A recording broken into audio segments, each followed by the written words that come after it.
Bismillahirrahmanirrahim. Assalamualaikum warahmatullahi wabarakatuh. Saya Siti Rahmasari R dari kelas D1 dengan NIM 092202200076 akan mempresentasikan tentang pembangkit listrik tenaga biomasa.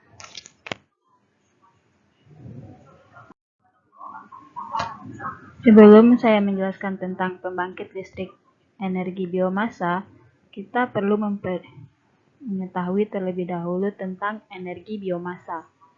Biomasa sendiri adalah istilah yang digunakan untuk mengelompokkan bahan organik baik dari tumbuhan ataupun hewan yang kaya akan cadangan energi, hingga menjadi bioenergi.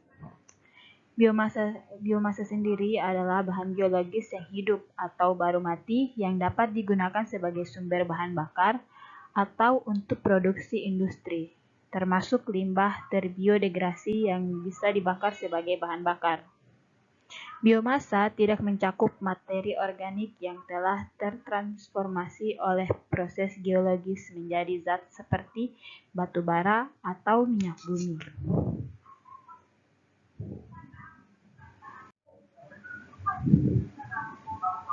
Baik, ini adalah contoh sumber energi biomasa, di mana ada sisa pemotongan kayu, ranting kayu, sekam padi, bonggol jagung, dan energi biomasa bisa digunakan sebagai bahan baku bioetanol dan bahan baku biodiesel.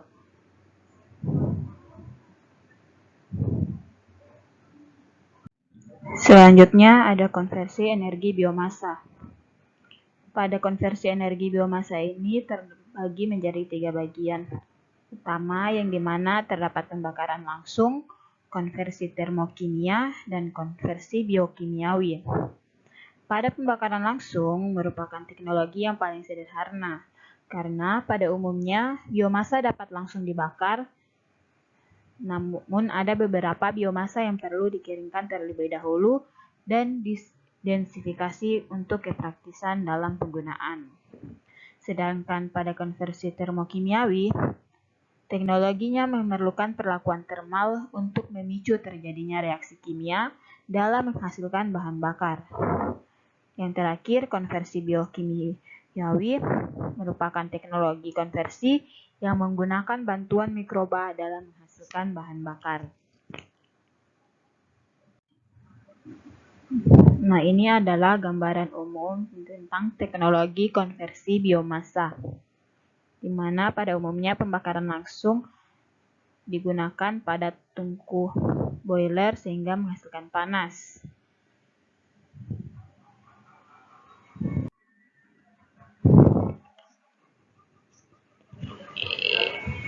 Dan ini adalah contoh skema proses pembakaran langsung.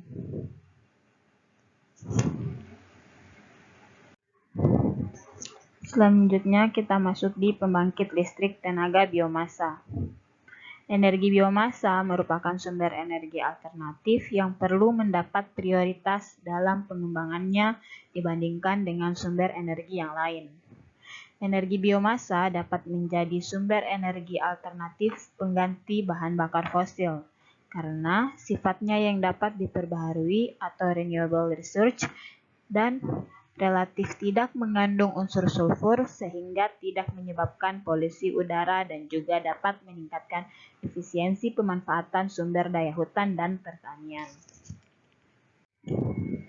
Pembangkit listrik tenaga biomasa memiliki 2 cara menjadikan biomasa sebagai bahan bakar untuk menghasilkan energi listrik. Cara yang pertama yaitu dengan membakar langsung biomasa padat sehingga boiler menghasilkan uap.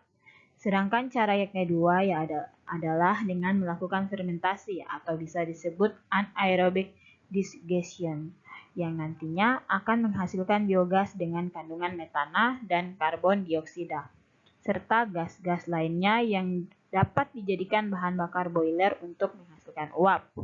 Ataupun dengan cara biogas sudah terbentuk langsung dimasukkan ke dalam generator untuk menghasilkan listrik tanpa perlu menggunakan boiler untuk menghasilkan uap yang dapat memutar turbin.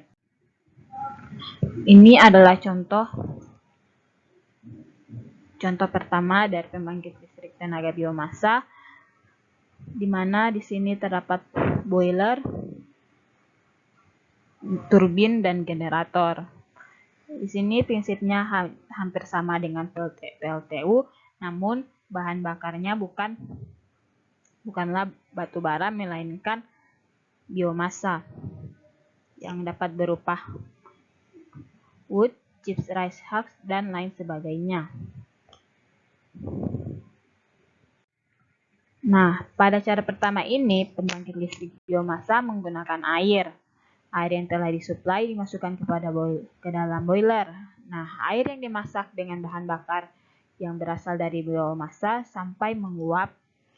Hasil pembakaran ini belum layak digunakan untuk memutar turbin karena masih mengandung uap jenuh dan uap air. Cara menghilangkan kadar air pada uap dengan dikeringkan menggunakan superheater agar menjadi uap kering. Uap kering inilah yang digunakan untuk memutar turbin dan generator yang nantinya akan menghasilkan energi listrik. Siklus pembangkit listrik tenaga biomasa pada cara pertama menerapkan prinsip-prinsip termodinamika dalam bentuk siklus pembangkit uap atau yang biasa disebut siklus Rankine, di mana terdapat boiler, pompa, kondensor, turbin, generator, dan cooling tower. Selanjutnya, di sini terdapat skema pembangkit listrik tenaga biomasa untuk cara yang kedua.